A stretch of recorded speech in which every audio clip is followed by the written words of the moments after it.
Ha? Asan naman location? Pasig lang yan eh. Oo. Sa Pasig na pala to? Magkano ba ang bigay ng presyo sa inyo? Sa Pasig na pala to, kasi laki ng shipping. Okay, balik. Ang booking kasi nila balikan. So ibabalik ko yung pera doon. Sa kanila yung bayad nyo. Ha? Ibabalik ko pa sa kanila. Yung bayad nyo dito sa laptop. Ganito. Sa Pasig. Dito sa Pasig galing. Hindi, yung pala, yung nakikita lang namin ba, mga brand, hindi. Pero okay, hindi kasi may mga vlogger nung... Unbox. Oh, may bag na sir. Ayan, may bag ah. May charger, may mouse. Akala ko pakbag yung ano nito. Mura kasi sa kanila din sir. Bagsakan din ng laptop dun eh. Oh. Paano to eh, sabi nila eh, bakit may gas-gas na? Alin? Hindi, sticker ata yan sir. Oo nga, pero hindi sana ganyan. Eh, yung pangregalo ko to eh. Dubai, repair na Dubai. Repair to. Repair na yan. Ha? Buksan mo muna. Kasi yung mga ano niya o yung Walang seal. walang seal yung ano niya o. Ano ba sinabi sa inyo sir? Brand new. Brand new. Brand new talaga? Oo. Hindi brand new yan, bay.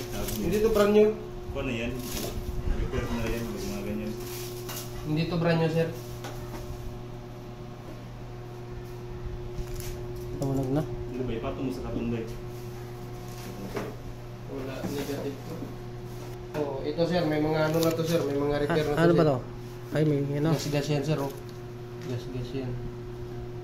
Bakit sealed yan kung brand new to? Pero ang sinabi talaga brand new. Oo, yun ang sinabi Brand new laptop. Oo. Sabi? Oo, bakit ganyan yung ano? Yung isa. 1.6 na siya dyan. Ganyan, sir. Opo, bili yung brand new. Ayan pala sir, packbag naman ah. Ay, yung isa lang hindi. Sige sir, galaw-galawin mo sir, baka mayroong laman.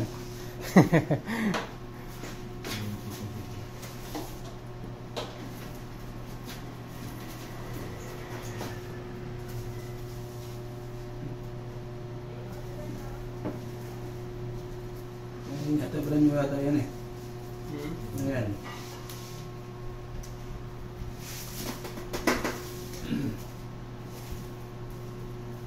Okay lang ata yan. Ako. Ito, medyo okay pa to.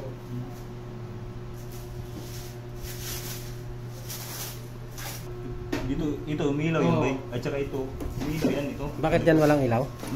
Ito Ha? ba, wala, dito. May chrome kasi ako, sir. Ganyan din ang chrome mo talaga. Dito walang ilaw, ito. Wala. Umilaw yan eh. Ito, umilaw ng kulay. Umiilaw yan.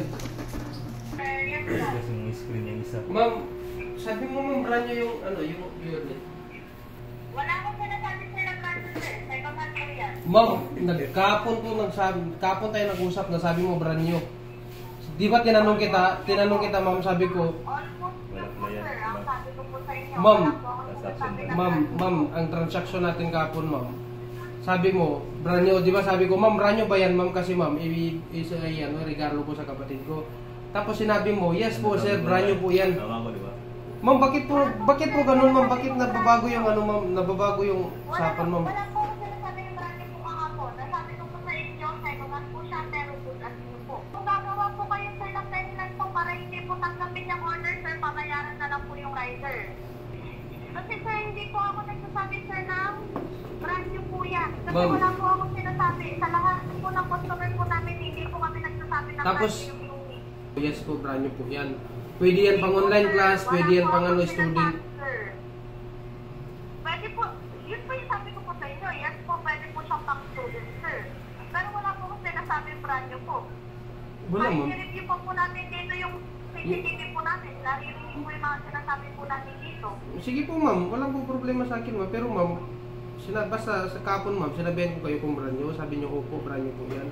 Rider, sabi ko nga po, ako na nga po, di ba bahala po sa rider, ako na po magbabayad sa rider. Bayarin mo na lang yung rider. O sige ma'am, tap na to ma'am, di ko po ito kukunin ha. Bayaran ko na lang yung rider. O sige po, sir. Dito kasi masiglan Oo, sir. yan nga, sir, eh. Yung mga bolt na sir, yan, bakas na ng ano yan. Good as nyo lang ang sabi. Tapos sinabi sa inyo sir, brand new. Brand new po. Ah, sige, okay lang yan sir. Walang problema yan. Siyempre tayo, kami na kumimili. Oo. Nag-iingat kami. Karapatan nyo yan sir na kailangan alamin nyo yung binibili nyo kasi magbabayad kayo ng tama din eh, di ba? Kaya nga, At least nag-usap na kayo sir, hindi na ako mayayari doon kung saan ibalik ko. Wala na akong sasabihin doon kung ano-ano, di ba? Mas okay din sir yung tiningnan nyo muna kasi Oo. para walang problema dun mamaya kinuha nyo tapos magrereklamo kayo sa kanya. Mas dyan kasi nagamit yan. Oo. Estudyante kasi. Ay, estudyante. Kaya pala. Talaga nagawa. Mas maganda din talaga, no? Oo. Sinabihan ko kasi siya, sabi ko brand new po ba yan? Sabi niya, yes po sir, brand new po yung ito. Pero yung isa, okay pa yung so. Ano, babayaran mo na lang ako, sir. Yes sir. Sige, para hindi na ako magano sa kanila, mamaningil. Kasi ako kailangan ko manigurado siyempre. Alam nga naman na kuha ko ng bato ni Pukpuk ko sa ulo. Tama, sir. Tama yun. Magbabayad naman kayo ng tama, sir, di ba? Oh, kaso lang, ang problema yung item. Pwede mo na pakukulan niya dito. Ligo din. Dapat to, nakabalik na nga ako, sir, eh. Ang amin lang talaga, sir, deliver lang talaga yan. Pero ako talaga, walang problema sa akin. Kasi nga, yan, kayo nga, customer. Pag mga gadget na ganito, binibili, second hand o brand nyo, pinapacheck ko talaga yan. Huwag ko iwan yung customer. Kailangan talaga. So, para pag nagreklamo yung customer, ako din ang tatanungan ni yung pinagkuhanan ko, anong sinabi ni customer, bakit ganito, di ba? At least may hawak akong video na, ma'am, ganito kasi, para hindi ka mag-isip ng kung ano-ano, ito yung video namin. Na talagang mayroon defective yung item. May ano talaga. May Yan. Yan na yan. Yung isa talaga, automatic talaga yung may damage na lang yung isa. Oo. Sige.